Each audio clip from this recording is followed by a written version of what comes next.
Come on, y'all. Come on, y'all. Come on, y'all. It's land. Yeah, but isn't this the unplugged version? I don't know. I think it's the unplugged version. All right, Paulie, let's go. That's better. Gotta go.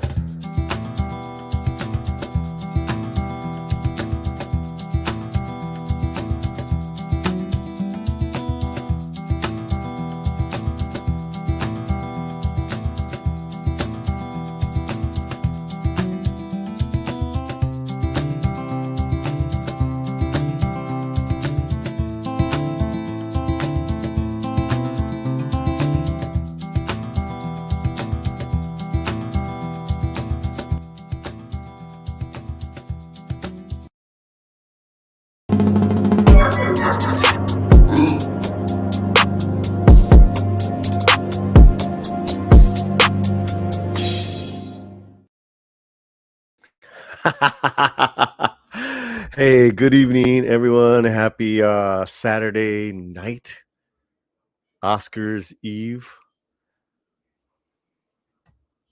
Do we really care? I mean, it's gotten that bad. Do we really care? Is anyone going to watch in the chat right now? And I think just by going through these lists and having fun tonight, it's gonna make us really like miss and cherish the old real Oscars back in the day. Not what we have now, the last 10 years, whatever it is. So, anyways, yeah, man, we got Tom. Hola. Hey, man, How is everybody? how was everybody? I see some people's in the chats. We got Peoples, we got Peeps, we got Altus. He's not gonna watch. He's not gonna watch. Well, No. what are you here for if you're not? Oh, you mean the Oscars? Never mind. Right. Gary, I tried to watch the best films of last year, but some sucked. Oh God, yeah. We'll get to that. Yeah. We've talked about that a lot, man. How you been? How's your weekend so far?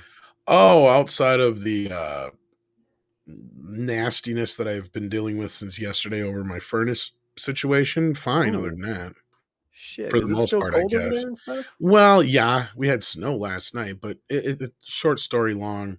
Basically, what was supposed to be a maintenance check turned into these guys telling my landlord, "Oh, you need a new furnace."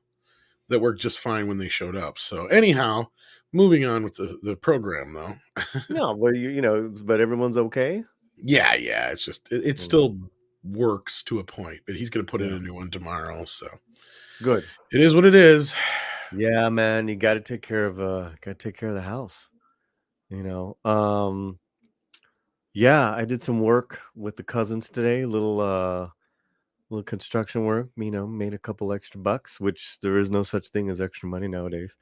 So I was really grateful. It was cool to hang out with my cousins, and they're opening up a pizza shop in East LA. And the last 2 weekends have been my favorite part, which is demolition. So I got to bust some stuff up. You ever done that, Tom? And Tom's not there. That I know of. Oh, there he is. All right. So those are our weekends. I'm chilling. Romy's out she is watching theater. She went to the theater with her girlfriend. So it was like, this is perfect. This is perfect. Let people know we're here. Share the link, hit the like. Let's say hello to a couple more people here. Turo is here. Sander.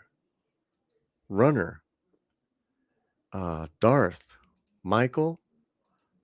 Bob. I hope if okay. Red is here. Commander Head Striker. Members of the channel are here. Lord Thoth. Darth Plato. It's great to have you guys here. Dreamer's here. Hola, Dreamer. Dream lover. Until then. Wagnar. I think Crash 96 is a better movie than Crash 20. I do. Ooh, I agree with that one. I agree with that one. That was with who was in that one, man? Which Was it one? Holly Crash? Hunter? No, well, she might have been. I don't know. It's like, wasn't that Sandra Bullock and No, no. sure, I think which Crash was a Wachowski or a Crash 96? I don't remember who the fuck's in that one, but yeah. That's like I that think one was Holly. about having sex while you're in car crashes. Then Crash Right. 2004, I'm pretty sure that wasn't that Sandra Bullock in Yeah, it? Sandra Bullock's in it. Brendan Fraser was her politician husband. Yeah, yeah. Yeah. Ray J. Let's see if I didn't miss any other. Well, deleted scenes was here, and he said hello. So hello, everybody. Great. Uh-huh. Uh-huh. Uh-huh. Yeah. Dave. Oh, it was Cronenberg. I was gonna say Yeah, he did the Cronenberg. 96 one, yeah. He did Existenz. That was I need to see both those films again. Yeah. Yeah. He does those every year. You know, I think we're gonna do an award show. We'll call it the Slantinos, but it's gonna be later on in a few months, and it's gonna be music and TVs and all that. You know, like kind of all the artists that we covered and type of thing. You know. All right, are we ready, Tom? I think so. You had this article that you Yeah. wanted to kind of read and Right. go Right. over. Okay. So this is the worst Oscar Best Picture winners ever. According to Matt Singer, anyway. Yeah, according to Screen Crush, it's a good list to jump off of. You Right. know, the Oscars are supposed to honor each year's greatest achievements from the world of cinema. But as the famous line from Some Like It Hot goes, nobody's perfect. Want proof? Just look at Some Like It Hot. Today, it's considered one of the greatest movies comedies ever made. In 1959, it didn't win a single Academy Award. I mean, I could put that on and still laugh. Yeah. And still laugh. Well, and I think that's going to be a common thread through this whole conversation is going to be more so what films had more longevity Mm-hmm. and became part of the pop culture more so, the lexicon would have you, Yeah. as Part of opposed our to a lot of these ones that, yeah, maybe at the time they may have said something that spoke to that audience or there was a reason that they gave it that, but in retrospect, I think there's a lot of these years we're going to disagree with. And not only that, I feel like they should have, here's one way they keep adding and subtracting awards to spice up the Oscars. Well, here's one that would probably work that might actually get some attention. I've said this before, and that's a retroactive Oscar. I don't care what you Ooh. call it, whether it's like a legacy Oscar or something like that.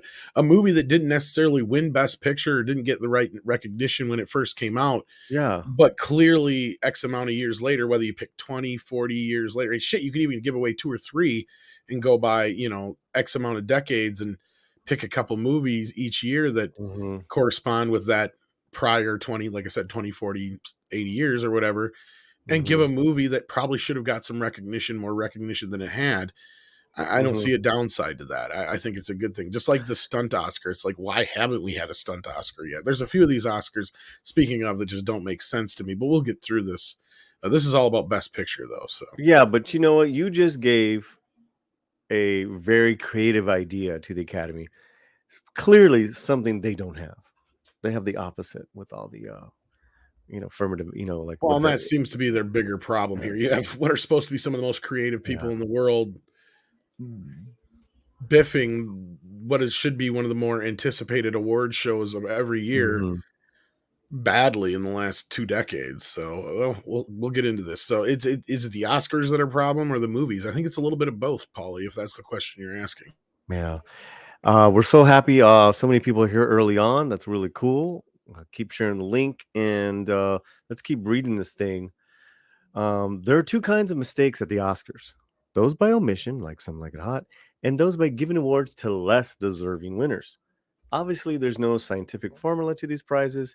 It's not like the movies that earns the most money at the box office or winds up on the most critics' top 10 lists or declared the official winner. Maybe they should have those 2 categories, which would be kind of cool, for Best Picture. Well, I biggest don't box know. office, best pictures, Well, I think it needs most. to be said. I don't know if Matt gets into it here in this article or not, but Hmm. how these Oscars are chosen, and they're chosen by those who are in the same field and or previous Oscar winners or people that are a part of the Academy.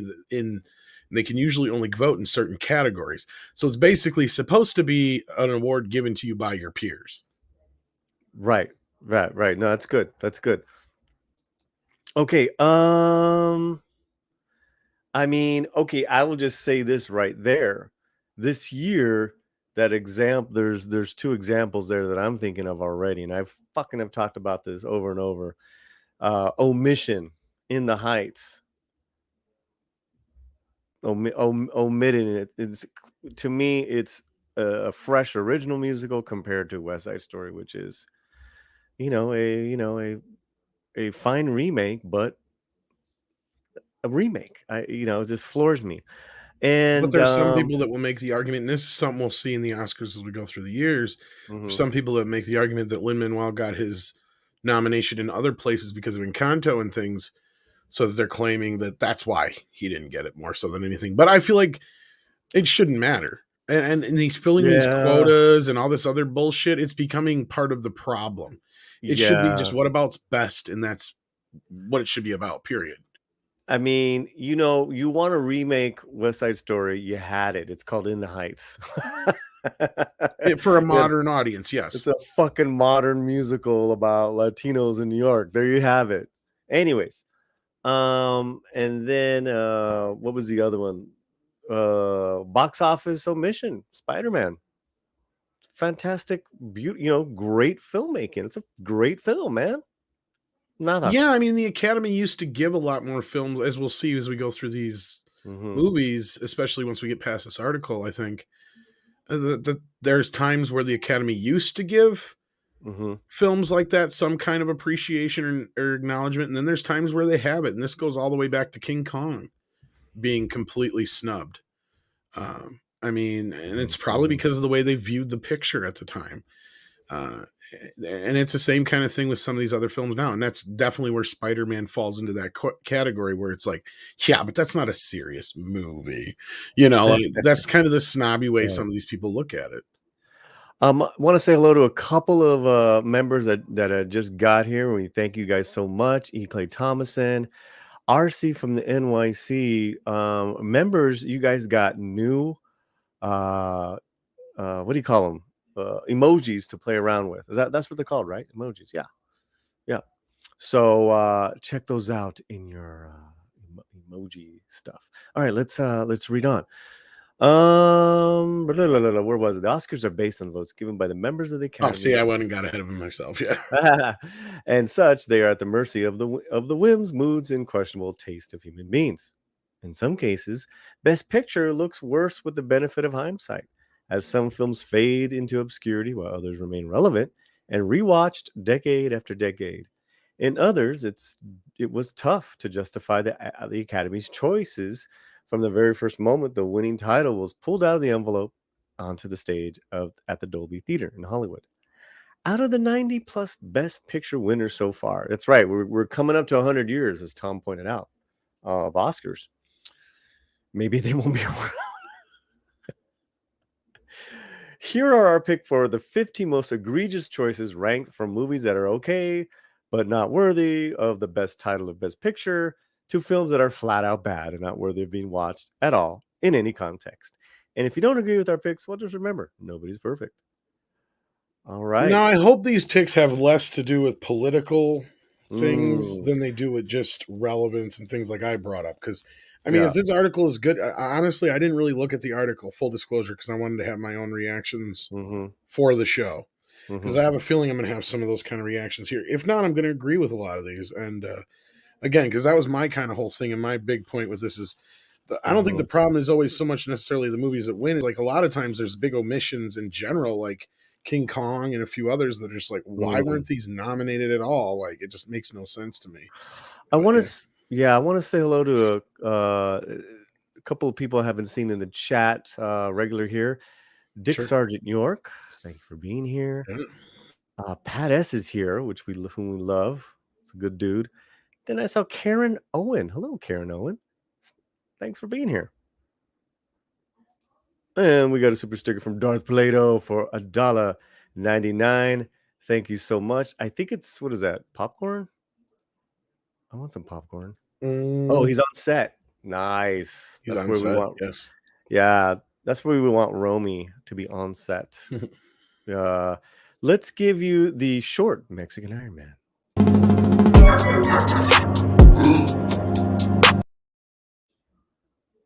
That's almost too short. It works though. Cool. All right. Number 15, Marty from 1955. There's nothing significantly wrong with Marty, but it pales in comparison to the original television version that aired. It's a slight story of a bachelor who made a connection with another lonely soul, works better at an hour than 90 minutes, or at least extra scenes in the big version didn't add to anything significant. Steiger and Marchand brought a rougher, darker edge to the sadness surrounding the Marty and Clara characters. The movie's not bad. It's the best movie on the list for sure. Oh, but it also seems strange to me to give it an Oscar to the inferior version. Well, it doesn't say. So besides not liking it compared to the TV show, what did it beat out? Well, I do have the answers to that. Yeah. What was nominated against it was Love is a Many Splendored Thing, Mr. Roberts, Picnic, and The Rose Tattoo. But as I said before, what we'll find here is there's more movies that are being left out than are actually here. Like, first of all, these are some films that got snubbed. Now I got to be sure, like, because are these actually, they go by the 1955, the year they actually came out, or are they going by the year that they were nominated? Yeah, okay. So the same, right. So same year, these films came out that didn't even get nominated. East of Eden, Lady and the Tramp, Rebel Without a Cause, Oklahoma. 59? 55. Oh, 55. Yes. Marty also is in there. Starting again. East of Eden, Lady and the Tramp, Rebel Without a Cause, Oklahoma, 7-Year Itch, and Night of the Hunter, just to name a few, on top of Guys and Dolls, To Catch a Thief. Well, let's just wait for those. Like just East of Eden and Rebel, and the other third one that's East of Eden was incredible. Well, yeah, you had two of the biggest films with James Dean that year. Yeah. Oh my God, I did not know that. Rebel Without a Cause was the third one. Yeah. No. There was East of Eden, Rebel Lady Without and a the Cause, Tramp, Rebel Without a Cause, Oklahoma, 7-Year Itch, Night of the Hunter. 7-Year Itch. 7-Year Itch was a great film as well. Yep, Marilyn Monroe. Oh, por Dios. 30 people here in the chat. So cool. Marty was probably the best out of those ones that were nominated. Well, out of this list, yeah.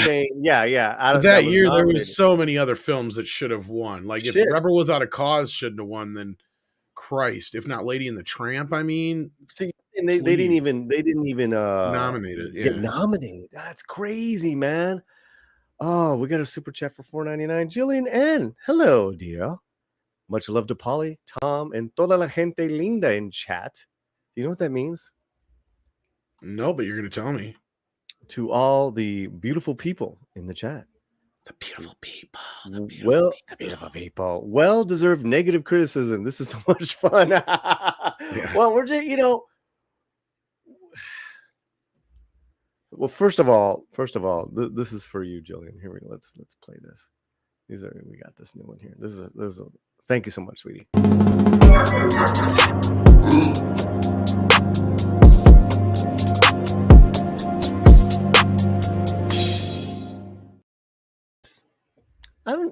Yeah. He's a Mexican. He's not a Mexican. Look out. Here he comes with another big rant. That's funny, man. That works. Mm-hmm.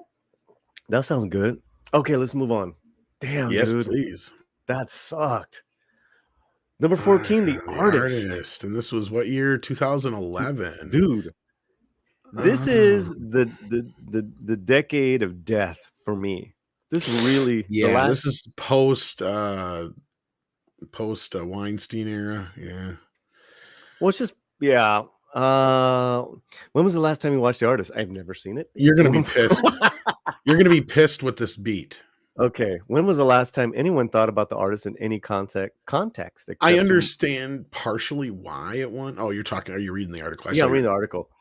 In fact, it won 5 Academy Awards, including Best Director and Best Picture. What the fuck? The other nominees that year included The Tree of Life and Hugo. I loved Hugo. Oh, you're going to get more pissed when I read the rest. It's not necessarily a bad film. It's depiction. Let me see. Do I want to read this whole thing?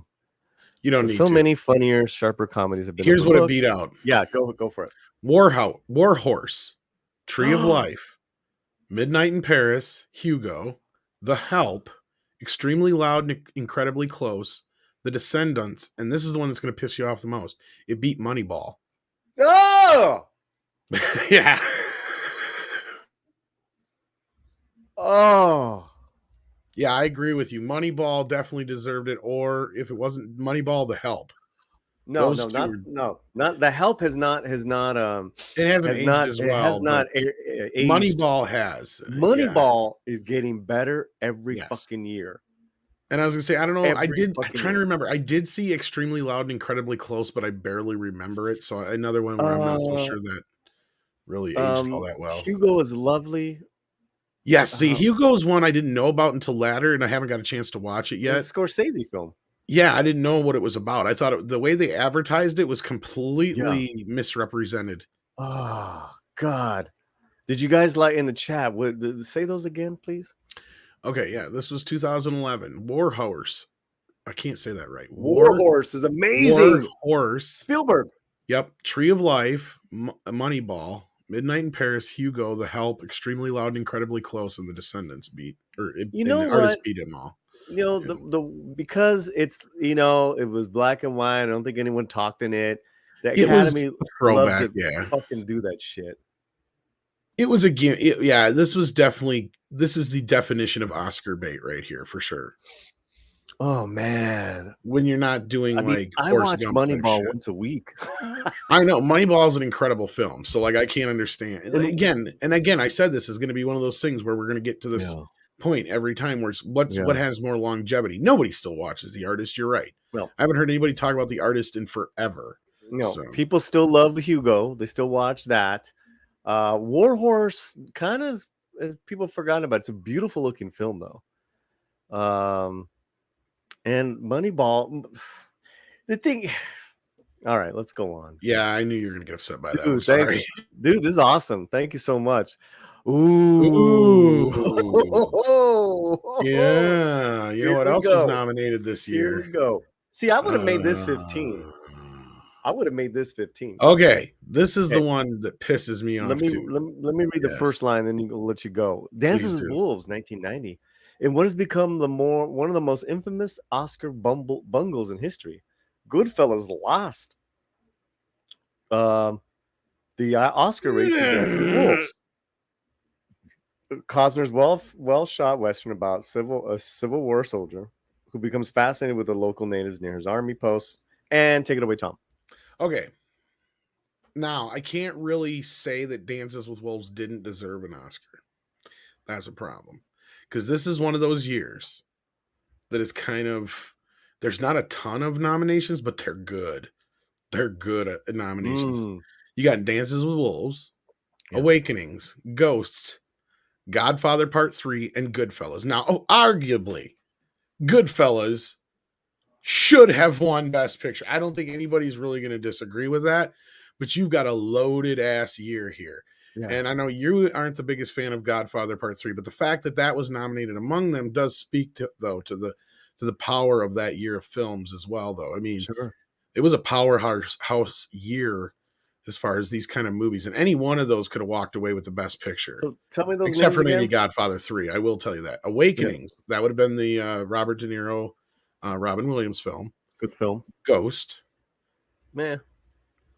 Ghost is still pretty big. It's popular. Yeah, it's still like pretty flick. popular. Yeah. Mm-hmm. And I think it's Patrick Swayze's highest grossing film as well. And then, of course, Whoopi won. Yeah, and Whoopi won for that. Yeah. And then Godfather Part 3, which I'm not even going to get into that debate with you because it doesn't matter because Goodfellas got beat. So that's where we're going to come to a common ground. That's it? Those were the... I know, right? I Those are love tough Dances with Wolves. choices. I do I like love Dances with Wolves, but I love Goodfellas deserves it. I don't give a fuck. Yeah, no, you're Goodfellas is right. a perfect You're totally right. goddamn movie, period. You're totally right. I appreciate That was God. Scorsese's year. I think both of them are still with us, but Goodfellas is is a better watch now. Dances is a little, It's dated as fuck. a little bit. I mean, it's still shot so popular. well though. It is. Fuck. It deserves it. Like I said, that's the shitty part of this year. Yeah. Any one of those movies could have won, and Yeah. it'd have been like okay, but it does really get to me that Goodfellas got. And that's the thing. Scorsese kept getting the shaft. Well, he got the shaft for decades. That's what I'm saying. So this was in the midst of him. This is where you're really like, seriously, guys. Even if it didn't win Best Picture, he deserved Best Director, and I think it gave it to Kevin Costner this year too, if I'm not mistaken. It's like, really. We got a Sporking raid. Hey, Keith, thanks for coming on by, guys. Fun. Nightmare Inc. Hello, Nightmare. But as far back as I can remember, I always wanted to be a gangster. I mean, I cannot. There's only one other opening line in a movie that I can think of more often, and that is, "I believe in America." I mean, it's probably top 3 gangster films. Oh, easily. I mean, to me, the first 2 Godfathers and then Goodfellas. I mean, that's the thing is, I'll sit there and I'll have a self-debate about, Goodfellas and Godfather all day long. But I mean, you don't get to Goodfellas without Godfather. That's the problem. Well, and Godfather changed the industry, but yeah. And Bob Morton's absolutely right. It's one of the best films ever.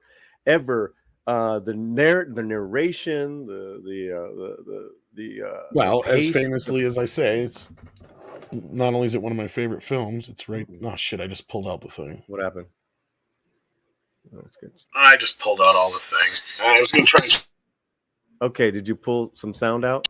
Yeah, I keep pulling everything out, evidently. Okay. While you're getting that fixed, people are saying in the chat, Duck Nation, Anna, the Star Wars girl, hates Goodfellas and Godfather. Well, everyone's entitled to their bad taste. Scarface is good. 100%. Rob. Ken Jack Ben, I prefer Goodfellas to Godfather. Okay. Right on. I can see that. See, and that's where I said, I mean, you don't get to Goodfellas without Godfather, but I mean, it's Goodfellas. Tom is in a tin can. Yeah. Shit. He's still with us. Yeah. You haven't fixed your audio. Right. God damn it. Yeah. Okay, now it won't use my camera for the thing, but it's using it for the microphone. Go figure. Okay. No, is it better now? There you go. God, there you go. Thing. Yeah. Do. Thank you guys for being here. We're going through not only we're going through the best this list of the worst best picture movies, but we're also letting you know what was omitted that year, what wasn't even nominated, so we can further be upset. Well, here's Academy. A few more that weren't nominated besides Teenage Mutant Ninja Turtles. Okay. Because that, of course, is a travesty, but in and of itself. But Edward Scissorhands came out that year as well.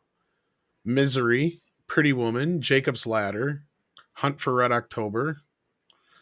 And these are movies I'm just saying that are probably Oscar worthy. I'm leaving some shit out, like Total Recall and stuff like that. I loved Misery. That was that's what I'm saying. I'm even leaving out some titles. 90 was a stacked year. I mean, I remember 89, 90 being incredibly. Yeah, I mean, just for movies, just without even the possibility of being Rain Man nominated. But that was 88. But yeah. Oh, was it? Okay. Yeah, but you had Days of Thunder in 90. You had Total Recall, Home Alone, Dick Tracy, Kindergarten Cop. Dick Tracy's. When was Bugsy? I don't know. The Freshman was this year, though. Speaking of Godfather, and Arachnophobia, and Godfather 3, for that matter. Of course, we already brought that up. It is on the list. But yeah, I mean, there was a ton of movies this year that didn't even get close to getting nominated that were memorable. It was a big time for movies. It was that tail end of the 80s where it was still pretty hot. You had Back to the Future 3 that year, too. So we got a $10 super chat on our PayPal. Hell yeah. Sweet. From RC from the NYC, gracias for the tip. He says, What's up, Paulie? What's up, Hey, Tom? Saggy What's up, Melons. chat? Hope everyone Hey, is well and blessed. RC from the NYC. Not only is it a fantastic member of the channel, we did a review together of In the Heights because he's from Washington Heights, and we did a great review together. We need to do another stream soon, my friend. But let's get a little Mexican Iron Man for you. Here we go.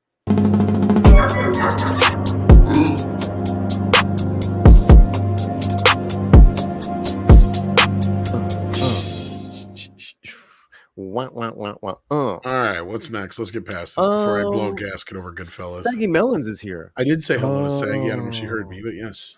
Orale, Saggy Melons. How are you? What else we got? What we got next? Man, that was a tough one. That was a tough one.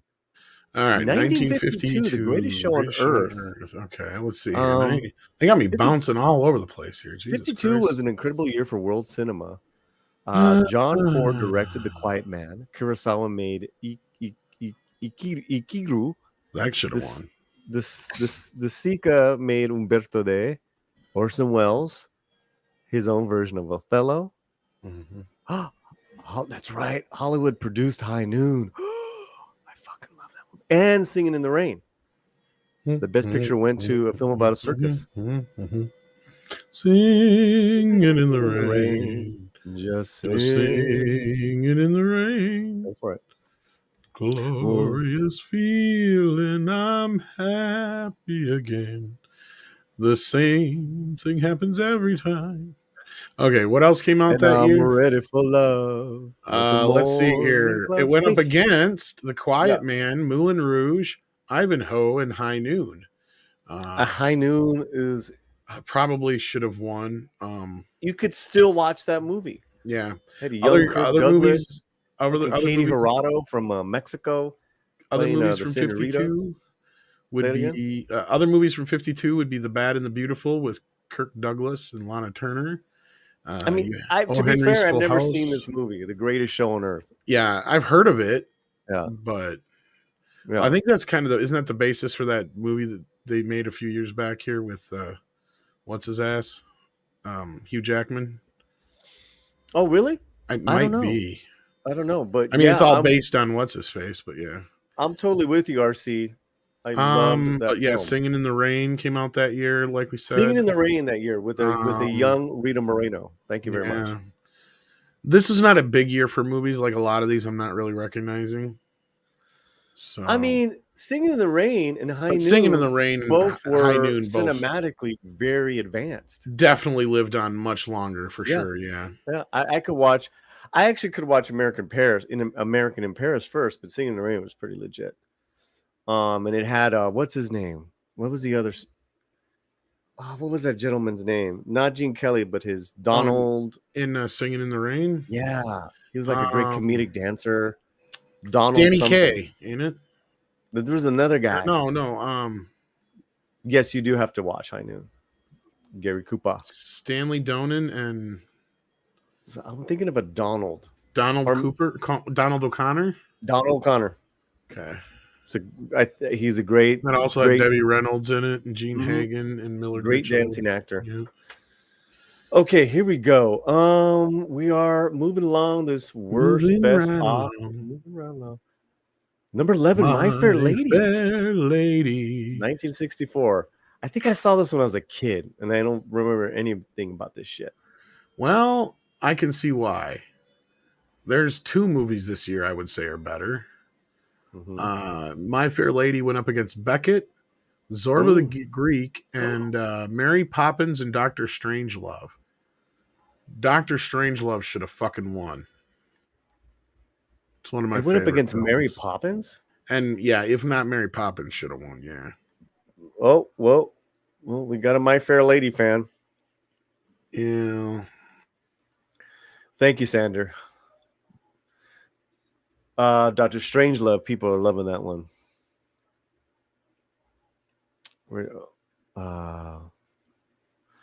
Yeah. All right, let's move on. Yeah, I think that's pretty cut and dry on that Yeah, one. pretty. Oh, Oh, here we go. One of the more famous ones, indeed. oh, So, what year were we at? oh. 2010. God, they got me 2018, The Green Book coming 2018, in at number 10 is bouncing me all over the fucking place. Peter Farrelly's Green Book turned the real relationship between Yeah, a pianist and his driver into a cartoon parade about race relationships in America. yeah. I don't want to read anymore. Unfortunately, the movie is clearly polarizing, and it went up against Black Panther, Black Klansman, Bohemian Rhapsody, The Favorite, Roma, A Star Is Born, and Vice. Jesus Christ. In this case, I would say there's at least 3 or 4 better movies on that list than Green Book. Black Klansman, Bohemian Rhapsody, and Vice alone. And I'm sure some people would make an argument for Star Is Born. Black Panther, I'll be honest, does not deserve to be on that fucking list. Well, Stars Born. I've seen Green Book. I've seen all those. Stars Born is incredible. That's what I'm saying. So yeah, there's at least 4 better choices. But there was another one you had mentioned. Roma and Roma should have won. Yeah, I don't know. It won Best Director, Okay, it won Cinematography. I remember. It's Alfonso Cuarón who did Children of Men. It was a Netflix film, it looks like. It did like a both. It did like a both. Yeah. It's black and white. Cuarón did Gravity with Bullock. He did Children of Men, and he did Prison of Azkaban.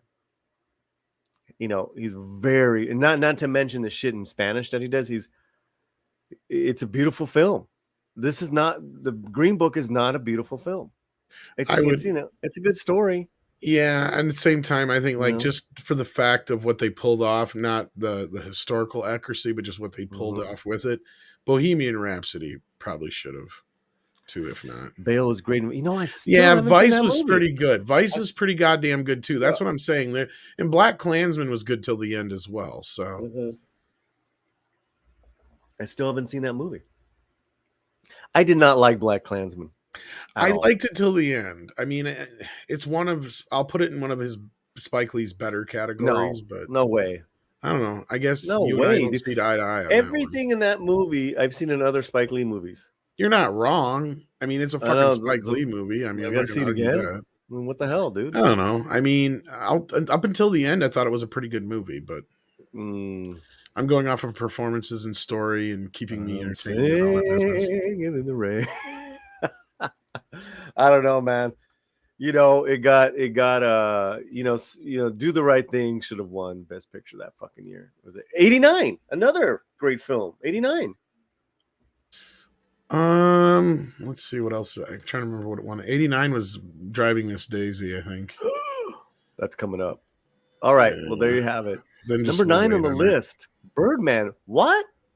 What year was that? 2000. Why did this in Birdman? Birdman is technically dexterity coming out of its ears, but there's no soul. Well, 2014, you've got Whiplash, Theory of Everything, Selma, Imitation Game, Grand Budapest Hotel, Boyhood, and American Sniper. Okay, I've seen all these movies here. Boyhood, Grand Budapest, Selma. Boyhood sucked ass. I'm sorry. No, all 3 of those sucked. Whiplash is great. Whiplash is good. Theory of Everything was okay. That was good. That was nice. But I think Americans, and I loved Birdman, but I would say that American Sniper was the better film that year. I don't know, man. This shouldn't even be on the list. You don't think American Sniper should even be on the list? No, Birdman. This should not be on this list. No, I see why Birdman was on the list. I don't agree with it winning. Really? Or you mean, well, this is not. No, it should not be in the top 10 of the worst. It hasn't aged the best. I haven't really went back. Really? More than I watched it a couple times when it first came out, and I haven't revisited it since. Oh well. Boyhood sucked donkey balls. Oh, you didn't like American Sniper, huh? I liked it. Imitation Game was all right, dude. I did like American Sniper, but it was entertaining. Right. But again, it's like, is it entertaining? I don't know. This was probably the worst pick on this list, though. I'll agree with you there, Paulie, because of that year, Birdman is deserving. Yes. To me, this is an incredible picture, Birdman. Yeah, I can't disagree with you there. This shouldn't be here. So yeah, man. Thank you guys so much. Hope you all having a good time with this list. Thanks for everyone's great I hate to comments break in it to all of you. Almost all movies are fiction. Even when it says inspired by true. Yeah, true right. Like story. I've gotten to some knockdown, drag out fights with motherfuckers That who is, want to. you know what? It's not, but that is One of the worst interesting. Best Picture winners, probably. I could not get through Gandhi. Because E.T. it lost to Gandhi. Well, 82 was a loaded year too. Yeah. Yeah. All right, Oh, let's that's go to the funny. next one then, because I agree with you here. Birdman should not be on the list. I'll Okay, concede here we with go. that. Number 8. Gigi, Gigi, 1958. 58. Hitchcock's Vertigo. Yeah, that definitely Wasn't let's even see what else. nominated. Let's see what else we got here. Wow. We'll see what it beat. It beat Separate Tables, Defiant Ones, Cat on a Hot Tin Roof, and Anti-Mame. But let's look up 1958 films while we're at While it. you're doing that, I love Yes. Cat on a Hot Tin Roof with Elizabeth Taylor. I'd say that one lives on. I hear that one all the time. Yeah. Mm-hmm. It's a good black and white. Tennessee Williams. Let's see here. What else we have? Big Country with Gregory Peck. A Night to Remember. The Gandhi's Titanic a film. much watch. Really, Darth? Vertigo, as you mentioned. Vertigo. South Family. Pacific. The Blob, though that would never The hit Blob. I bet you more people watch The Blob Fly. than Gigi. Actually, there's a Seventh Voyage of Sinbad. Touch of... Oh, fucking Christ. Touch of Evil. Ooh, but you know How what? the Touch of hell? Evil was like a real independent And not release. only that, okay, here's another one. Here's some of my favorite films of that era. You had Touch of Evil, Hidden Fortress, and Christopher Lee's first outing as Dracula. Also, The Vikings came out that year with Kirk Douglas. Oh, is that a good movie? Yes. Thunder Road. Touch of Evil, though. Run Silent, Run Deep. And, Damn Yankees. Blair to Blair's here. This is a loaded. No Time for Sergeants with Andy Griffith. That's the original a classic. Blob was great. Yeah, tell us those names again in 59. This is 58, but yeah. You've got, gotta go back now. Big Country, A Night to Remember, Vertigo, as you mentioned already, South Pacific, The Blob, Seventh Voyage of Sinbad, The Fly, The Defiant Ones, Touch of Evil, which is the one like, how the fuck did that not even get nominated? The Fly was a really good sci-fi. Yeah, film. well, yeah, that's kind of B movie though. That so was pretty. I can see why that did. Hidden Fortress though, and Touch of Evil though, I'm like, what the fuck? Because Hidden Fortress is amazing. Be nice in the chat. And then you had Horror of Dracula, which is Christopher Lee's first outing as Dracula. Yeah, man. And then you had The Vikings, Machine Gun Kelly, Thunder Road, Run Silent, Run Deep, Damn Yankees. Let's go on. No Time for Sergeants. Yeah. American Beauty. And you just go on and on. That was a big year for movies. Holy shit. 1999's American Beauty. Ooh. Forget about the fact that it's played by Spacey. Yeah. I knew there was that.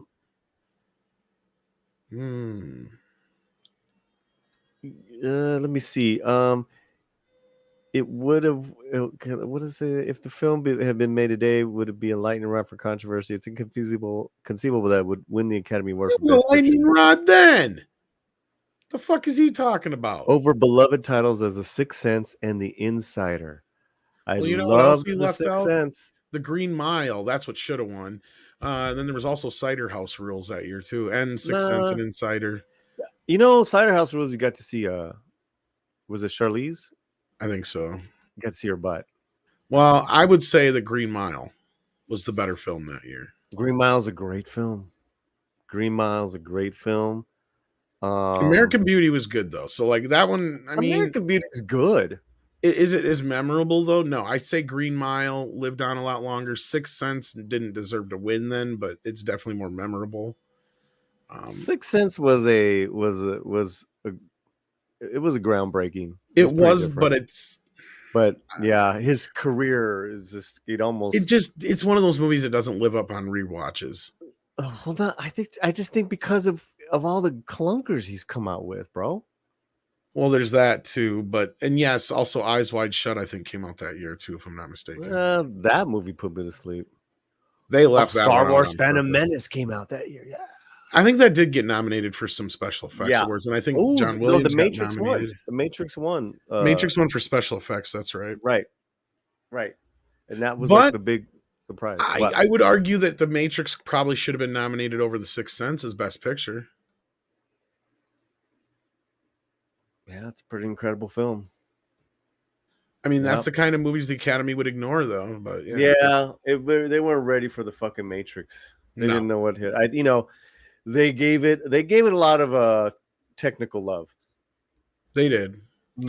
Okay, But all right. and number 6, Out of Africa.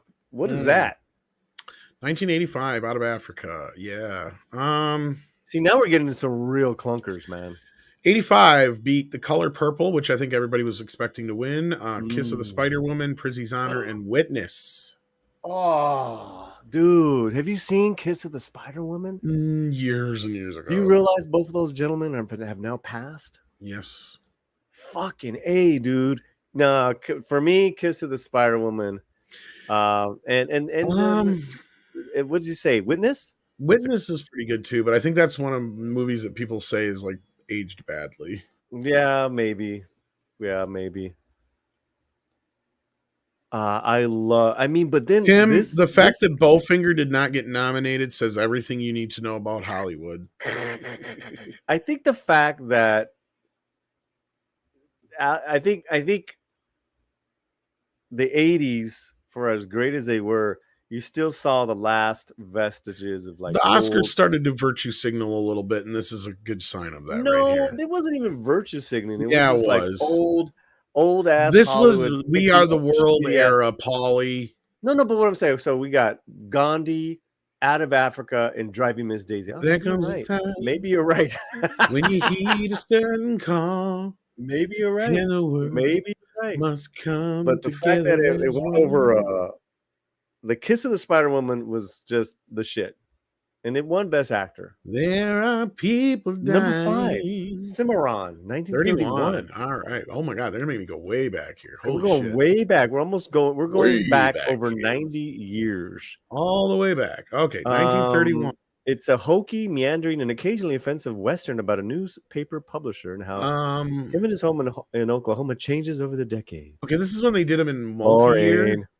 So this was 30-31. Okay, this is the 4th Academy Awards. It beat East Lynne, Front Page, Skippy, and Trader Horn. I have not heard of any of those. So let's go see what else came out in 1930. Okay. And what are you guys saying in the chat? Anyone see? Soup to Nuts, All Quiet on the Western Front. Can't believe that didn't get it. Other than that, nothing that really kind of some Laurel and Hardy stuff. It was a lean year. Well, I'm talking about things that really kind of lived on, that we really still talk about to this day. And they're getting ready for when was King Kong? King Kong was 33. I don't know if that's going to be on the list there or not. Oh, got it. Did Frankenstein come out in 30? I thought that was 31. Little Caesar? Frankenstein? Yeah, Dracula and Frankenstein didn't win in the next year, though. Yeah, because they didn't get nominated. Cimarron? The next year, you've got 31, 32 is Grand Hotel, Aerosmith, Bad Girl, The Champ, 5-Star Final, 1 Hour with You, Shanghai Express, and The Smiling Lieutenant, Grand Hotel 1. Yeah. But yeah, neither Dracula or Frankenstein got nominated at all. Well, here we go. Number 4, Crash, 2005. Ooh. The only films about race relations that win the Academy Awards are the most well-intentioned and lunk-headed ones, too. So it's no wonder that Crash took home the top prize in 2004. Beating out worthy contenders like Good Night and Good Luck, Ang Lee's Brokeback Mountain. I mean... It was actually 2005, but yeah. I liked Munich, Good Night and Good Luck, Capote, and Brokeback Mountain were the other films, and I think I would have went. What was the first one you named? Munich, Good Night, Good Luck, Capote and Brokeback Mountain. Capote and Good Night, Good Luck were both better than Crash. They're all better than Crash. Munich was better too. I But barely you know remember what? it though. All those films were fucking boring. But let's see what else came out in 2005. Yeah. I think this is a year where the ones that were omitted are going to be better. Batman Begins. What? Yep. Peter Jackson's King Kong. That was fun. Coach Carter. Okay, Coach Carter. War of the Worlds. V for Vendetta. Chronicles of Narnia. Wedding Crashers. Revenge of the Sith. Ooh. The Island. Hitch. Devil's Rejects. Yours, Mine, and Ours. Charlie and the Chocolate Factory. Hitchhiker's Guide to the Galaxy. House of Wax. The Longest Yard. Kingdom of Heaven. Serenity. Electra. Sky High. Hey, Lord of War. Rent came out that year. I don't think that even got nominated. And then, that's pretty much, then you got The Land of the Dead, Waiting, Constantine, bunch of movies that would never get nominated, so, yeah. Then it goes on and on. Madagascar came out that year. Mr. and Mrs. Smith. The Pacifier. Yeah. Well, Fantastic Four. Batman Begins. That's an incredible film. That, of all the Batman films besides Dark Knight, probably deserved to get nominated and didn't. I think Dark Knight did, but Batman Begins deserved it too, yeah. In hindsight, especially. That's probably the most memorable film of that year. Definitely. Unless you count Zathura. What's the chat saying? I can't believe King Kong didn't at least get nominated, though. Yeah, Cinderella Man. I love Cinderella Man. Was that 2005, though? I think that was later. I don't know. No, it wasn't in the list I just did here. King Kong should have gotten nominated. I don't see it. Michael Jackson in what? What? You lost me there. Michael Jackson in the Chocolate Factory. Oh, never mind. Love Slantinos everywhere. Hey, JPRPH1. Thank you for being here. Next. Got a great group of people in the chat. Thank you so much. We are having fun with this list. Share the link, smash it, like it, rub it down. And why don't we play a little fun video for people? We'll take a little let's take a it's a what do you call it? It's a sleepover pajama time with my little doggies. Here we go. Oh, who's got their pajamas on? Oh, it's a slumber party. Oh my goodness. Oh, the slumber party time. Look at, get it, baby. Oh, get it, boys. Oh, that's a very nice. Oh, get it, baby. Get your pajamas. Who is that? Very handsome babies with the pajamas. Nice. That is Bandit and Mr. Butters making an appearance on the Latino Slant. All right, here we go. Next. I mean, I will say Crash was pretty bad. Yeah. This should have been number one. Well, I don't know about number one, but definitely up there. The Great Ziegfeld, 1936. What the F? They're making me bounce all over the fucking place here. Jesus Frack, Christ. man. 36. If you're under the assumption the Oscars' obsession with bloated, self-important biopics is a recent development, this 85-year-old motion picture will dissuade you of that notion.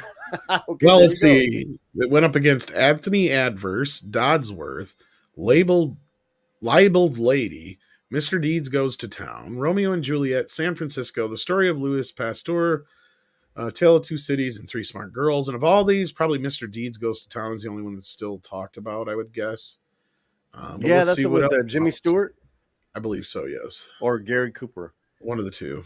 Those guys were always going to Washington, or it's the Gary Cooper one, yes. Or Gary Cooper. Yes. Yeah.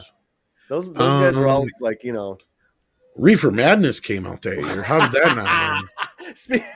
Reefer Madness. Swing Time came out that year. Things to Come. Springtime for Hitler? What? It's springtime. Swing Time, I said. Oh, Swing Time. Let's see here. I mean, it wasn't a huge year for movies. Did anyone see any of these movies? I mean, being that this is very old films, and not many of these are really kind of sticking out to me. I mean, But we got a lot of movie fans here. You know, yeah, I mean, Bandit and Mr. Butters. Why did one get a cool name, the other one not? What are you talking about? Both are cool, Bonzo. Bandito. That's Bandito. Bandit, And Mr. Butters. Senor Manteca. Senor Danteca. But we got an all-star in the Biblioteca. chat. One of my favorite YouTube channels. If you guys want a fantastic take on society's problems in relationships to California, to the real shit that's going down, the Real American Cholo has a fantastic channel. I think he's around 45,000 subs.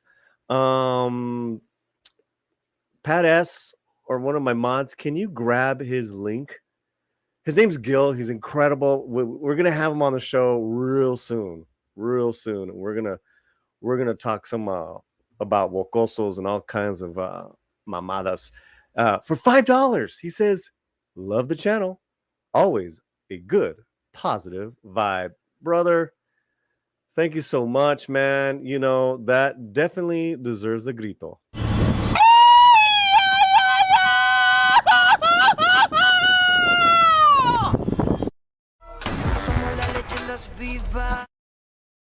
Orale. You know what? I want to be that guy if I didn't have teeth like that.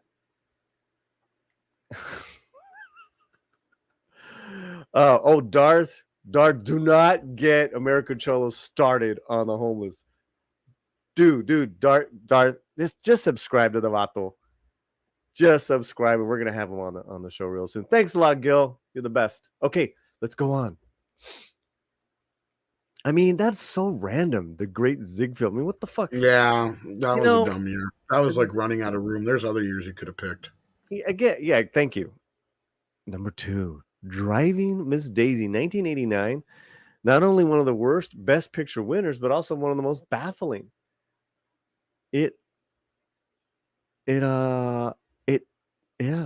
Forget about Do the Right Thing, which wasn't even nominated in Best Picture. Born on the 4th of July, Dead Poets Society, Field of Dreams, My Left Foot. Which one of those? Which ones did you love the most out of those movies? Batman. No, but the ones that were nominated. I looked at the list real quick. Wait, fucker, that's not even there. Honestly, probably Field of Dreams. Maybe Dead Poets. I mean, I gotta say, even My Left Foot, all those are wildly made entertaining more sense. films. Yeah, but they're incredibly entertaining. Well, in '89 was a hell of a year for movies too. What a year! You had The Abyss, Dead Poets is pointed out there, Last Crusade. I mean, in this list, besides Driving Miss Daisy, When Harry Met Sally, Parenthood, you have something for everyone. I mean, you had Social Strife of Do the Right Thing, Born on the 4th of July, a great biopic, Dead Poets Society, a very uplifting film, incredible. Baseball fans, baseball lovers, Field of Dreams, My Left Foot, very challenging, biopic as well. So yeah, man, the Driving Miss Daisy is horrible. When's the last time anyone saw Driving Miss Daisy? I don't hate it, but it doesn't make sense why it won. And we got a $5 super chat in our PayPal. And is it JP? Who sent it? Great movies, right, right, Gil? Dude, Born on the 4th of July. What a great movie. What's your favorite Oliver Stone flick? Probably The Doors. Really? Yeah. Huh. Do the Right Thing is in the freaking Library of Congress, and it didn't win. Didn't even get nominated for Best Picture. I think he got nominated for Best Screenplay that year. It is a tough year. Yeah, '89 was pretty loaded.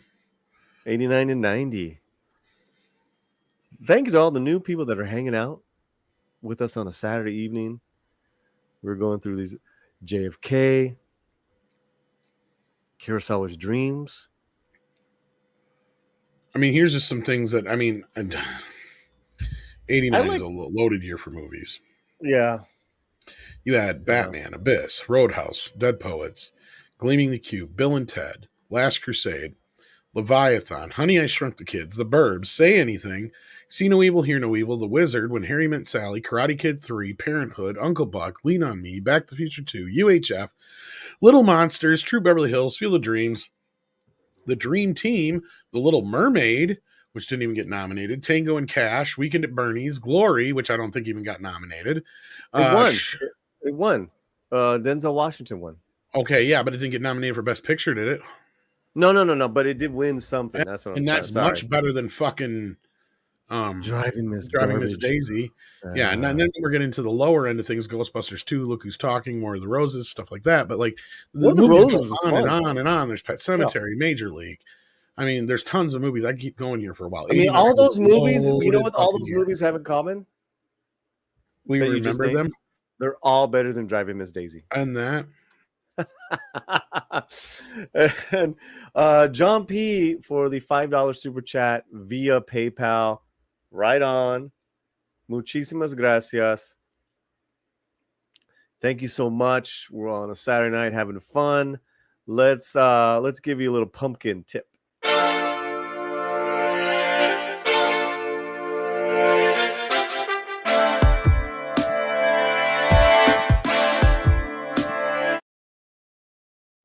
Right, we're having fun tonight. Glory was a great film. I went to that monument. I was in Washington, and I went to that neighborhood that monument was. It was pretty amazing. All right, what do they say is number one? All right, here we go. The worst Best Picture winner. This is considered It better be Forrest Gump. I don't know, but this is considered the worst movie to ever win Best Picture. Drum roll. Another one? What the Around fuck? the World in 80 Days. Where is 1994? This is lame. This is a lame article. Let's do this again. Okay, number one, 1956. Okay. Let's play the game. Right. It beat out Friendly Persuasion, Giant. I saw King Giant in the theater, man. And fucking 10 Commandments. But see, Giant and 10 Commandments, we all see still every year. That's my point. Amazing. And I guess Path of Glory came out that year. And let's see what else came out that year besides that. Because I think 1956 was another pretty good year for film. You had the 10 Commandments, as I said, Lust for Life, Forbidden Planet, Moby Dick, Giant, The Bad Seed, The Man Who Knew Too Much, Around the World in 80 Days, King and I, The Killing, Baby Doll, High Society, War and Peace, Anastasia with Ingrid Bergman, The Searchers with John Wayne, Invasion of the Body Snatchers. So let's do two things. Let's do two things. Let's pull up that art. Didn't you have an article where 94? I didn't have an article, but I had every Best Picture winner of all the years, and I just going through some of these, like I noticed, like King Kong didn't get nominated. Every Tarantino film that didn't win. Okay, this is what I want to do. What I want to do. I want everyone in the chat. They're kind of already doing it right now. What is your choice for worst Best Picture winner? Put worst. That way I can see it. And then the picture's name. Worst, and then the picture's name. Okay. Give me some of your glaring ones there. Well, Annie Hall was a pretty bad one. 1977. Star Wars should have won. The year Star Wars was nominated. Okay. Chariots of Fire in 81. Yeah, maybe an all right movie, but come on, that beat out Raiders. Reds and on Golden Pond. I just recently saw Chariots of Fire. I got to tell you, it's a good film. It could be a good film, but come on, Raiders. And then, of course, 82 you mentioned with Gandhi. I mean, that beat out E.T. and Tootsie, for fuck's sake. Okay. Let's Okay. see here. We got another $5 super chat from American Cholo. He says, "What about the Blob?" Well, we mentioned that one earlier. Yep. Yeah, That was in that year. I think it was 55. 55. That was the year Marty won. Yeah. So I don't think the Blob even got nominated, Gil. Let's see here. Then the Academy seemed to be doing okay for a while till we hit 94, and that to me is like, look, wait on that. Hold off on that. Yeah. Is this the same year right here? To me, Shakespeare in Love is the worst Best Picture winner. No, that's coming up. That's okay. coming up. RC says it beat out Saving Private Ryan and one of the best war movies ever made. That begins with English Patient Zero. We're getting there. That's a couple years down the line. But yeah, first you have 94, which was probably arguably the biggest snafu in history because Forrest Gump beat 5 or 4 arguably better films. You had 4 Weddings and a Funeral, Quiz Show, Pulp Fiction, and Shawshank Redemption. Now, anybody will sit there and argue that Pulp Fiction or Shawshank Redemption should have won over Forrest Gump any day of the week. Wow. And Pulp Fiction alone, I mean, come the fuck on. Like, that just doesn't make no goddamn sense. Then you had 95, which is Braveheart, which is okay. Look, that one's fine. Okay, 96, that's English Patient. That's the year English Patient won. And it beat Fargo, which is the one that everybody thought should have won. Great film. Exactly. And that also would beat out Jerry Maguire's Secrets and Lies and Shine. But yeah, that's the year everybody thought Fargo should have won. And then you go to 97. This is one of my personal favorite picks for worst ever. Titanic beat out no less than LA Confidential, As Good as It Gets, The Full Monty, and Good Will Hunting. Dude, that's what I'm saying. LA Confidential's the shit. All of those movies are better than fucking Titanic. I'm sorry. And then you get the next year, which we were just talking about, Shakespeare in Love, which beat out Elizabeth, Life is Beautiful, Saving Private Ryan, and The Thin Red Line, which everybody would argue Saving Private Ryan should have won. To me, I like Quiz Show more than English Patient.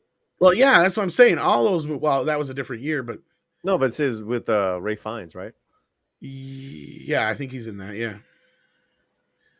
But yeah, 94 was a stacked year anyway. But I would have gone with Shawshank, just because it's more of an Academy movie. Yeah, I would have been happy if either or would have. But Pulp Fiction, he did win Best Screenplay, didn't he? I think so. But yeah, that's the thing, is that began that thing with Tarantino where I don't think he won again until. He didn't. He didn't win, or did he? I think he won Best Screenplay, but then he didn't win again until I think either Django or. But he never has he ever won Best Director? No, he's never won Best Director. That's my point. Yeah. These guys. That's what I'm saying. So he's the new snub. You know, he's won his few gimmies here and there. Ooh. I don't know about that. Ooh. Explain yourself, sir. Yeah, let's see. Let's go. Because that went up against All the President's Men, Bound for Glory, Network, and Taxi Driver. As much as I like Taxi Driver, I got to give it to Rocky. People are going off right now. People are going off. What is the worst Best Picture? And what is the most glaring omission that you can think of? Well, let's say as far as like omissions, I get the best one I can give you outside of Tarantino would be how often Scorsese got snubbed. Speaking of Taxi Driver, because you had 1980 where you did Raging Bull and got snubbed by Ordinary People. Goodfellas we brought up. I mean, there's another one that comedy. You know, Goodfellas. What was the other? Cape Fear, Wall Street, Cape Fear. God, so many ones. What did he finally win for? Was it the Leo movie? Oh yeah, Departed. Yep. Oh, was Departed? Wasn't Howard Hughes? No, he got nominated, I think, for the Aviator, but because what year did that come out? 2000, I think. Yeah, Aviators 2004 got beat out by $1 Million Baby. See, that's another one that I'm not so sure about. Right. That year I thought Ray was probably the better film than $1 Million Baby, but Aviator was another one that year too. I would have went Aviator all the way. Yeah, those two other films. In retrospect, probably Aviator. In retrospect, yeah, I'd probably have to go with Aviator. You're right. In retrospect, Aviator's a badass movie. Finding Neverland and Sideways also came. I'll watch that again right now. Now But let me, yeah, yeah, go ahead, keep going. well, we can go through just like the last few years, just because these are the more recent ones. Because we left off, we covered American Beauty one, 2000 Gladiator one, which most people probably agree with that one. 2001 was A Beautiful Mind. I think Fellowship of the Ring should have won, but hey. 2002 Chicago one. Again, I thought Two Towers should have won, or Gangs of New York. Scorsese Gangs of getting New snubbed York, yeah, again. man. Then we got 2003, where Lord of the Rings: Return of the King actually won, and I agreed with that one. That was the best picture of the year. And we just covered 2004 with Million Dollar Baby. 2005 we've covered with Crash. 2006 we just talked about with Departed, but that went up against Babel. Letters from Iwo Jima, Little Miss Sunshine, and the Queen. I agree. Departed was the better film that year, and Scorsese finally got his award for that one. Then 2007 was No Country for Old Men, and that went up against Atonement, Juno, Michael Clayton, and There Would Be Blood. No Country for Old Men, I'm going to give it the edge on that one. 2008 was Slumdog Millionaire, The Curious Case of Benjamin Button, Frost Nixon, Milk, and The Reader.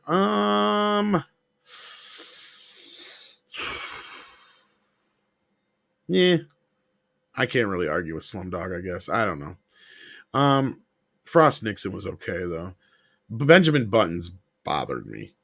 Hurt Locker was the one after that. Avatar, it beat Avatar, Blindside, District 9, and Education, and Glorious Bastards. Precious, based on the novel Push by Sapphire. A Serious Man, Up and Up in the Air. And of course, my pick is going to go for Inglourious Bastards, but I am biased. I don't know about you, but yeah, I don't know about the Hurt Locker might have deserved it. I don't know. Then we get into the 2010s. Yeah. God, not a fan of Hurt Locker. District 9. District 9 was good too. No Country for Old Men is great. Yeah, that was one before that, yeah. And then we had 2010, which was King's Speech, beat 127 Hours, Black Swan, The Fighter, Inception, The Kids Are All Right, The Social Network, Toy Story 3, True Grit, and Winter's Bone. I got to give The Social Network or the edge there, probably. Yeah. But it didn't win. The Artist was the one we already talked about. Argo then was 2012, which beat out Armor, Beast of the Southern Wild, Life of Pi, Lincoln, Les Mis, Silver Linings Playbook, Zero Dark 30, and of course, Django. Another one that got snubbed for Tarantino. Then we get 2013. Here's another one that I don't agree with at all. 12 Years a Slave one. Hated that fucking movie. It beat American Hustle, which is a better movie. Captain Phillips, Dallas Buyer Club. Gravity, which is a better movie. Her, which is arguably a better movie. Nebraska. Philomena. And the one I thought should have won in 2013, Martin Scorsese again with The Wolf of Wall Street. A movie I watch all the time. My fucking Warriors. Okay. Hey, Maria, ¿cómo está? How are you, sweetheart? It's great to have you in the chat. Great to see you. Go ahead and get some other ones from the chat. Yeah, we're gonna be doing a then we'll finish these up. Final watch party this week with Maria and Promise Sign. I think we're gonna get a couple of the actors from that. So be on the lookout for that. Nice. Thank you everyone for the super chats, whether they're PayPal or here. Both literally are helping me keep my lights on, and I really appreciate you all. If anyone does feel like donating and hasn't yet, I do at this point prefer PayPal, but listen, that's just me, and I really appreciate you guys. I'd like to do a couple things. I really want to piss everyone off, and I want to bring up the list of nominees for Best Picture this year. Okay. I'd say unless you want me to finish off the rest of these since we get to that year. I'm sorry. Go for it. No, because we only got a couple more years left. We already covered Birdman's year, which was 2014. Then we had 2015, which was Spotlight, Over the Big Short, Bridges of Spies, Brooklyn, Mad Max Fury Road, The Martian, and The Revenant, and Room. I say The Martian was probably the better film that year. The Revenant, man. I didn't care for it as much. I didn't like a badass movie. It's all right movie. It's just too long.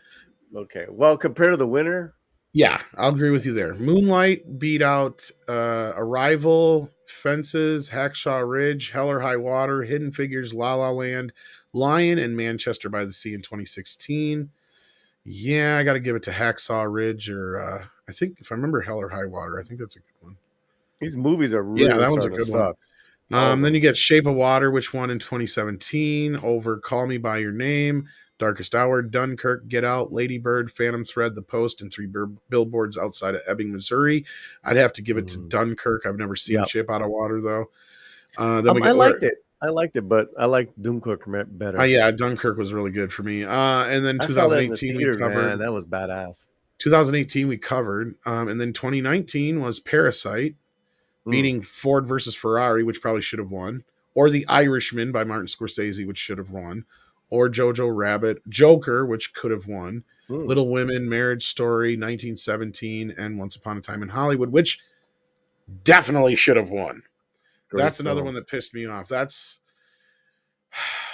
where Tarantino should have deserved his Academy Award. I mean, he's been deserving for many, many years. And that one pissed me off because Parasite was already nominated in the Best Foreign category. Yeah, it's like pick one or the other, man. It's not fair. You know, it's a good film. I like Parasite, but I love Once Upon a Time. Yeah, and that's the thing, is that deserves it, because to me, that was the most quintessential film that year of being, you know, and not it's one of Tarantino's best. And every time I watch it, it gets better and better and better. Sorry, guys, I have to stand up. Now we're getting there. We're getting there. No. Then, I got. It's just not a good chair. Then the last 2 years were Nomadland won, and we'll get to this year's Nomadland won. Nomadland won last year. Did anyone see that movie? No, I still haven't watched it. And it beat The Trial of the Chicago 7, Sound of Metal, Promising Young Woman, Minari, Mank, and Judas, the Father, Judas, and the Black Messiah. And I did see Mank and didn't really like it all that much. But yeah, last year wasn't a very good year for films at all. Terrible, man. Ponders, man. It's fucking ponderous. Fucking ponderous. Then we get to this year's nominees, as you were about to say, Paulie. Oh yeah, here we go. Even more fucking ponderous. You talk about. Okay, chat. Here it is, man. Let me. What the fuck is going on? There we go. I don't know. You're all over the place there. Is this better though? Do I look? You're good. Okay? You're good. You're good. Okay. 2022. Coda. Anyone see Coda? Nope. Child of deaf adults as a Coda. A child of deaf adults. Oh, okay. I mean, it looks like a fine cast. If it had come out 10 years ago, I might watch it, but now it's probably so soaked in woke. To me, it's not even woke. For me, it's like more like it feels like it looks like a Hallmark. Well, that's what I'm saying. It's Oscar bait, that's for sure. Probably. You know, never heard of it, huh? No, I've never heard of it. Did not see. Pass. I saw Nomadland. I should have watched. Reading the synopsis there, it sounds like a reversal on Mr. Holland's Opus. Oh, is it really? James, I have chairs. It's just what I need is a cushion for my tall chair. I'm sitting in a tall chair tonight. My regular chair is very comfy, but I don't. That means I'd be really low. Instead of a music teacher who wants to be a composer who has a deaf child, it's a child of a deaf adult who becomes a composer. Has anyone seen it? No, but I did see. Mr. RC saw it. No, I like RC's taste. I didn't expect much out of Coda, but I got into the movie as it went on. Okay, but is it a best picture? Is it obnoxious? Is it like Hallmark type movie, like Paulie was saying, or is it more along the lines like I was saying, like a Mr. Holland's Opus in reverse? Because I could probably get into that. Yeah. We're getting more super chats. I mean, people are just so kind. That was one that never got nominated. Was Mr. Holland's Opus? I don't think. That was fun, right? It's a good movie. That was fun, right? Okay, let's see what else. This next one I actually got an offer to see for free. It was one of the first. It's one of the first few things I've actually finally got an email for Belfast. That offered me a screening. Yeah. And let me tell you, this is what I still really want to see. This is a I Kenneth probably Branagh should have, film. but Yeah, he directed it. I think it's like I'm like, I semi-autobiographical. can't vote for the Oscars. They just wanted me to do a review, but it's like it's not in our Mhm. wheelhouse. So Sure. I mean, you could have like, yeah, yeah. Anyone see Belfast? Anyone see Belfast? These are your best picture nominees for 2022 for the Academy Awards. So, nope. I did see it's out on video though, so that was another reason why I didn't bother with the whole. yeah, I Because it was like haven't. a timed screening, you had to be there at a specific time and shit. And I'm like, yeah, I have it on my queue. I have it on my queue, but it's like, yeah. Um, let me see. Before I lose this one, I say Coda is a watch it at home on a date film. Oh, okay. See, the thing is, I don't think not with my Romy. Shit. Yeah, yeah. Well, we don't like it when it's too soap. Too like, I don't know how to explain it. We're talking about Belfast here. No, hell no, no, no. Belfast, never heard of it. Never. Nope. I want to be entertained, not feel depressed. Yeah, yeah. You know what? I'd say the first minute, man, there's an explosion where like, family members die. I'm like, oh my God. Blair to Blair sends us $10 via PayPal. Great show tonight, Paulie. Thank you, Blair to Blair, a you ain't member of this done channel. yet. I'm trying to talk him into doing some karaoke. No He karaoke. says no. No karaoke. Are we talking about going to Ireland?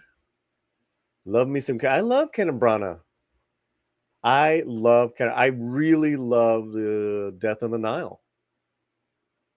I say I'd rather see Death on the Nile than Belfast. And James Esparza says, Bell no. Get it? Well, what? You know, let's thank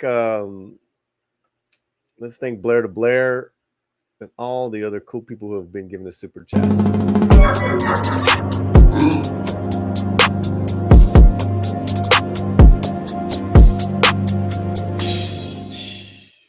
That's my favorite part. Let's be real here. This is the first one that's definitely not going to win. Yeah. You know what? Wouldn't that be funny if it did? I would be surprised. Dude. Okay, Power of the Too Dog. white though. Here we go. Here we go. Power of the Dog. Here's the more. Wasn't this the one that has all the controversy surrounding it then? It's probably going to win. It's probably going to win. I've seen it. It's a really depressing film. It looks good. Great acting. But yeah, it was pretty disturbing.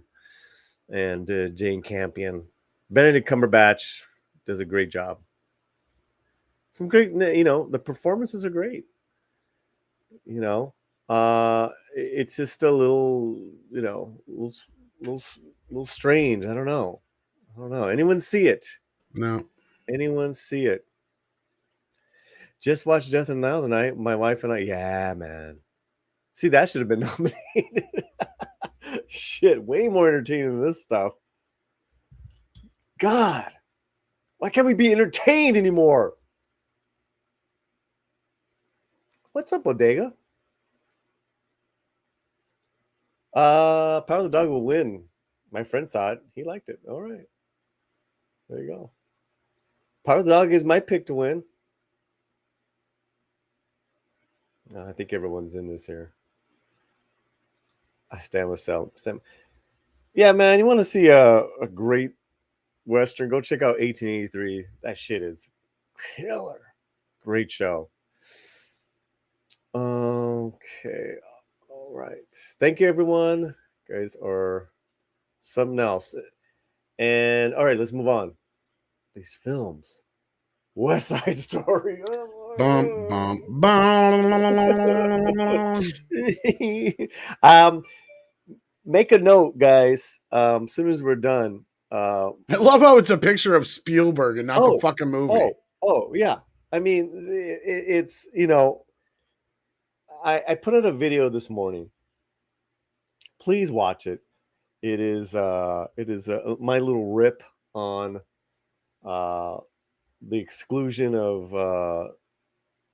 please watch it, and then I go after Spielberg a little bit in it. It's not even 3 minutes long, and I'm actually rather fond of this video. I put some nice. I wrote a little script out, Tom. You know, but this, Nice. oh, God, you know, this I actually loved it when I saw it, and then I did my review, Tom, and then I like it just I just hated it more and more over the months.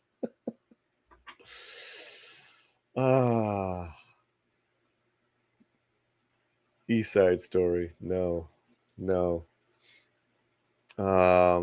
Anyone see this? No Latin exploitation via Le al Diablo. Man. This guy is more Latinx than I am. This guy's more Latinx than I am. Tim, I did like West Side Story a lot. I liked it a lot. There's some things that I did not like. And I did my pros and cons review.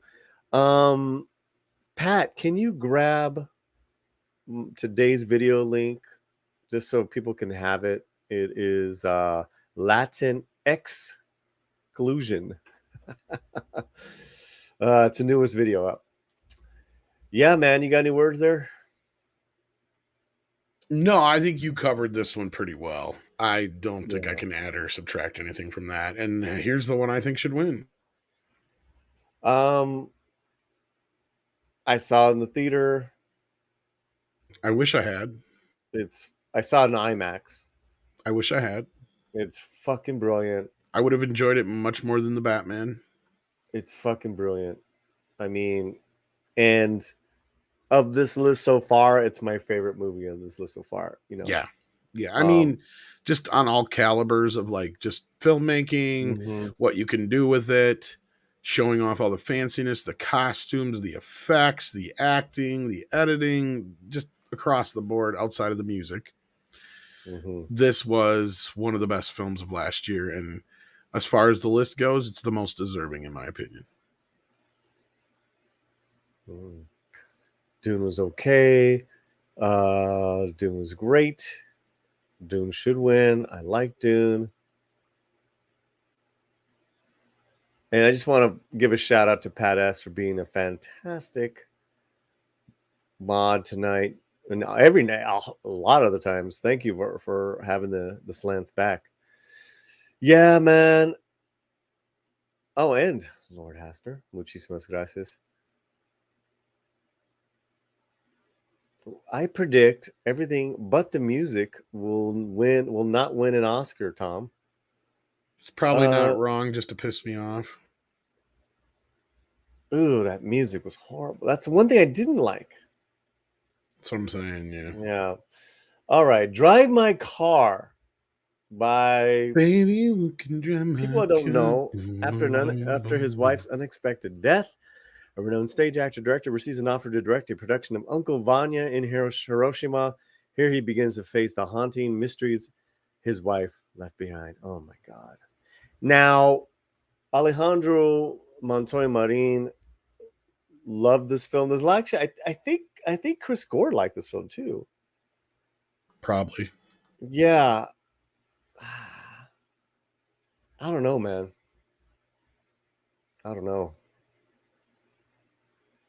I you know what? I didn't see it, so I'm not going to dog something I didn't see, or really have not heard about.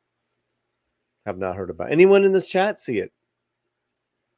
Anybody in the chat? Yeah, mark that video, guys. I would love to get your comments on that one. It's kind of funny. Never heard of it. Oh, here we go. RC from the NYC. I saw Drive My Car, and it caught me off guard with how deep it was. Surprised it got a nom. Okay. I like RC's coming in. But other than RC, no one is. Yeah, maybe RC should be doing this show, Get your ass on the show. right? But that, it still proves my point. Besides RC, no one has seen a lot of these fucking movies. And I see everything. You see everything. The Man, Oscars used to be like you said, our Olympics. We would see every film. used to could, not so much anymore. But Used to. We're talking at least a good 10 years. Okay. Number 7, King Richard. This is the Will Smith movie. probably a win. John Barenthal. I do want to see this movie. I actually do want to see this movie. We started it, and then we were doing something else. But I am really interested in this film. The story's fascinating. Just my time to shine. Yes, it is. Yes, it is. And lovely Sherry's here. Hello. Hello there. And I see there's a very good question in the chat we should get back to. Oh, there we go. Yeah, that one. So hang on to that one until you get done here, because I think we're just about to the bottom of this, so we might as well finish this part up. Okay, I'll come back to it. Licorice Pizza. I've heard good things, but haven't seen it. So Same. Paul Thomas Anderson's hit or miss with me. So yeah, same. I actually heard this is a really good film. Nightmare Alley, love it. Haven't seen it, but Guillermo del Toro, and I've heard some things about it. So yeah, it's got it's a period piece. It's at that Carney, 30s era. It's filmed beautifully. It's a really just a killer story. Some people say it's a little slow. We loved it. We loved it. Really cool film.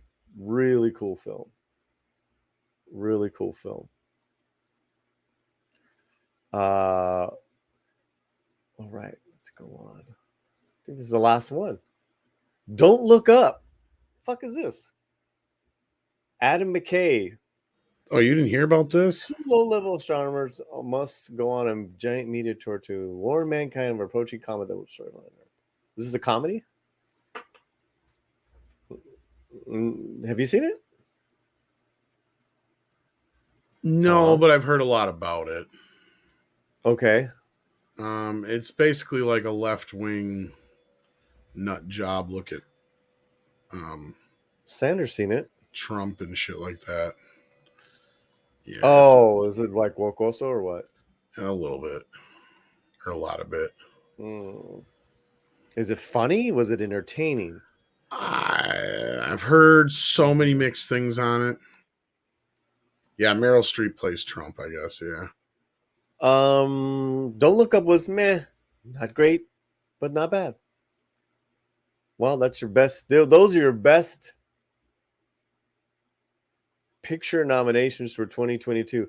And most of those movies, well, you know what? I'm not going to. We did our list. We went through that list of the worst ever. What do you guys Let's think? Do positive. What do you guys think is the most deserving best picture winner? Like for this year or ever? I think it means all time. Ooh. I mean, in our era, in our lifetime, I'm gonna go with my lifetime. I think in general. I know, but to say what was deserved before I lived, it really wasn't. I don't know. Mine's gonna be Before I Lived. Really? Mm-hmm. Most deserving best picture win is Before your time? Yep, and I got a good explanation why. Okay, you want to go first? Oh, I can go first. Okay. Go for it. The Godfather. Close to my choice. Yeah. I'm actually going to choose The Godfather 2, and I'll explain why. You weren't born then? Oh, I forgot No, that I you're wasn't. a lot. Oh yeah, I know your age. Sorry, you're a lot The younger than Godfather me. clearly deserved to win Best Picture and did. Yeah. Probably Yeah. one of the most deserving of all time. Godfather 2, on the other hand, was a bigger uphill battle for that film to win Best Picture. Ooh. So the fact that the Academy did give that film the Best Picture, to me, says more. Get what I'm saying? I do. Yeah.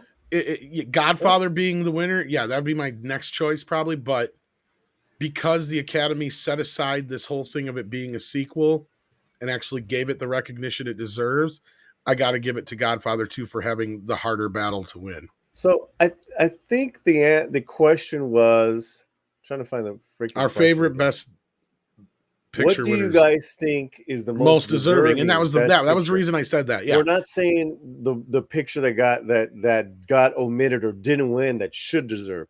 This is the one that won, and that is the and best. that was my reasoning for that, is Right. because it had a bigger Right. uphill battle to get that than Godfather Part 1 did. Because, Yeah. Godfather 1 took everybody by surprise. It won, rightfully so. And I agree with you, Paulie. Mhm. But this is the fact that Godfather 2 managed to get an Oscar in a situation like that, where it was a very controversial sequel, Yeah. I think says more about it than, I think no one beat the Godfather 1, guys. We're saying, We're just saying that why it was so so deserving. Yeah. Yeah. We're now talking. We're talking about films that won that deserved it. What was like the best? So I would say another one on that tip is Return of the King. It was such a fucking definitely triumph. for the same reasons. Exactly. It was a fucking triumph for fantasy, for Peter Jackson, for these 3 films. Absolutely. Yeah, and for all the same reasons. Yeah. Although Although I'll argue that all 3 of those should have won all 3 of those years in order. man, which one was your favorite? Two Towers. Yeah. Two Towers is beautiful, man. Two Towers was elevated. Yeah, man. Yeah, so that's what are other ones? Now I'm trying to think. I just closed this here. Yeah, we're as you think, we actually got a new video in. I haven't seen it yet, but it is our new rap from Tom. Are you ready for this? Oh God, if I can remember the words. This is created by our own member of the channel, and memberships has its perks. James Esparza comes in, and he got this for you. Here we go. He's a Mexican, he's not a Mexican. Look out, here he comes with another big rant. Oh shit, yeah. That's fucking awesome, dude. I I thought I was gonna have to do it. No, that was sweet. No. Who put that together? James Esparza, man. Nice job, man. Awesome. He's been doing a lot for the channel. You owe me royalties including, now. He's a Mexican. If you look in the well, you're not a member of the channel, Tom, but if you Actually, were, I believe. Well, I am of Espanol, but yeah, you have.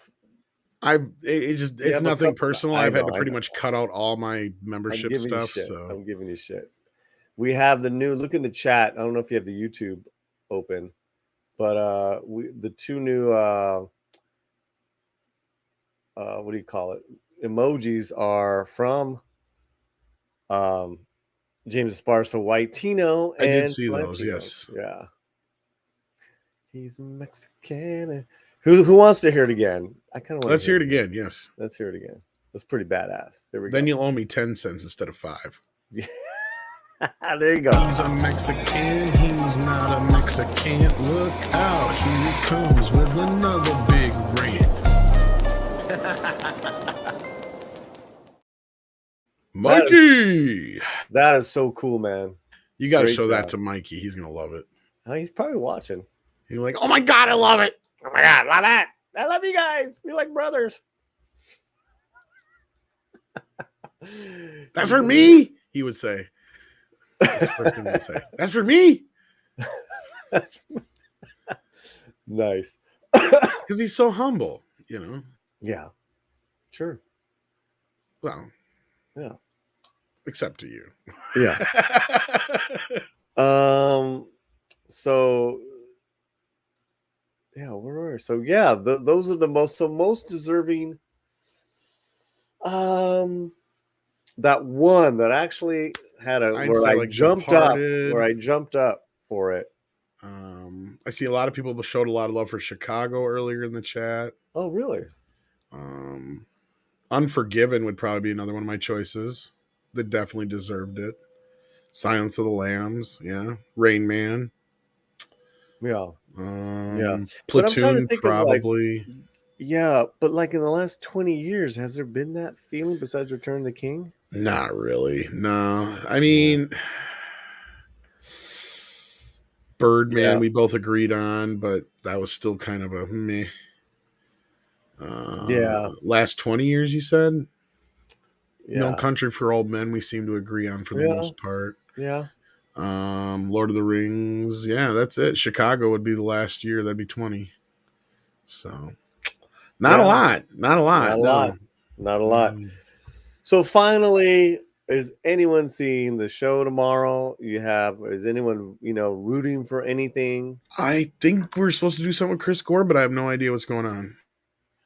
Yeah, he retweeted it and he had invited us the other day, but I don't know if you remembered. Okay, so, yeah. I don't want to re-invite myself or nothing. I mean, I'll be happy for Ariana if she wins for Best Supporting Actress. I mean, I'm not going to see the show. First of all, we're not watching it. And if Lin-Manuel wins for Encanto. If Dune wins anything, I'll be very happy. I hope it wins Best Picture. It won't. Why the fuck didn't Oscar Isaac not get nominated? I don't know. God, what a great performance, man. He did have a good performance in that, yeah. That pisses me off. I mean, that movie, there was 3 movies last year that really gave me that you're just talking about, Paulie. That stand up and kind of factor. Actually, kind of 4 if you include Godzilla versus Kong, but I don't think so, Darth. I'm gonna take the day off tomorrow, so we'll probably be hanging out, and then we have a lot going on this week on the channel. So, Paulie wants to do Oki. He just doesn't know it yet. No, man, I'm gonna go watch some. I'm finishing the Last Kingdom. Oki. I mean, we could do a couple songs right now. I'm just fucking with you. Okay. Nobody else seems to be calling for it in the chat. So yeah. Dune will win special effects and the soundtrack. I hope so. Shut up, Sander. I think I just got that. Maybe art direction. The effects I can agree with. The soundtrack, it can go fuck itself. I vote Dune. Yeah. I mean, really, besides Dune, Last Kingdom is... I'll be honest, I'm surprised Dune's even on there.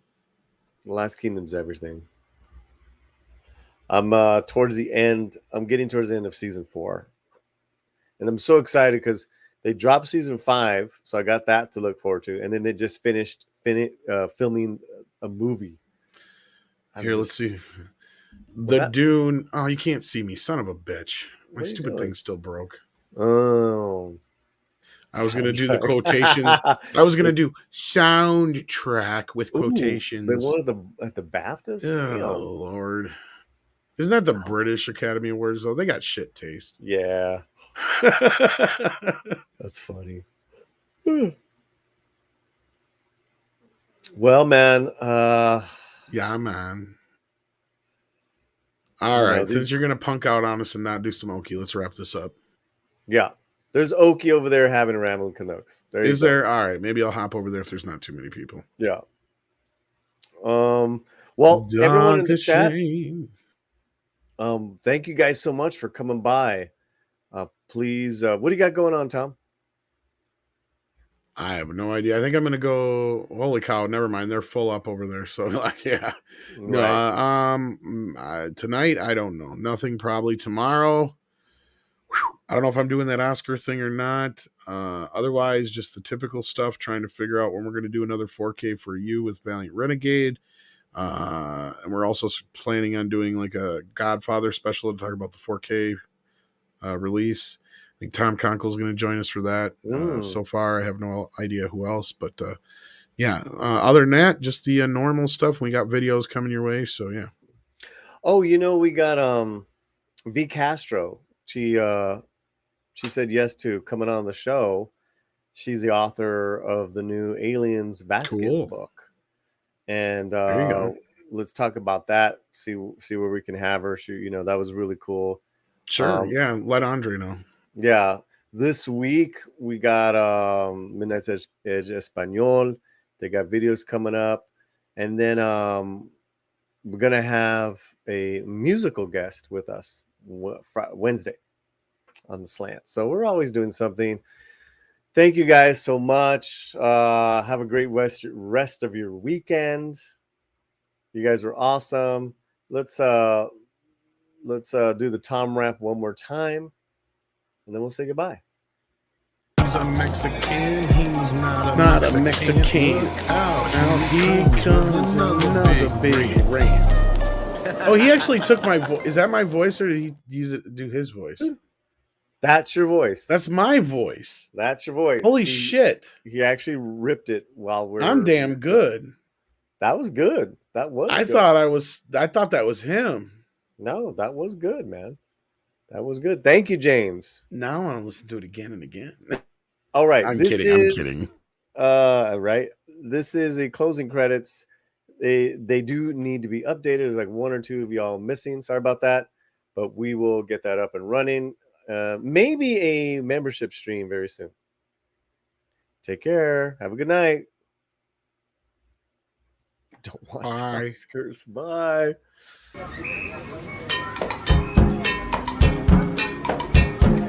Latino Slant is filmed in front of a live studio audience. For more information, visit your local library. Your local library? If you have complaints or suggestions, go screw yourself.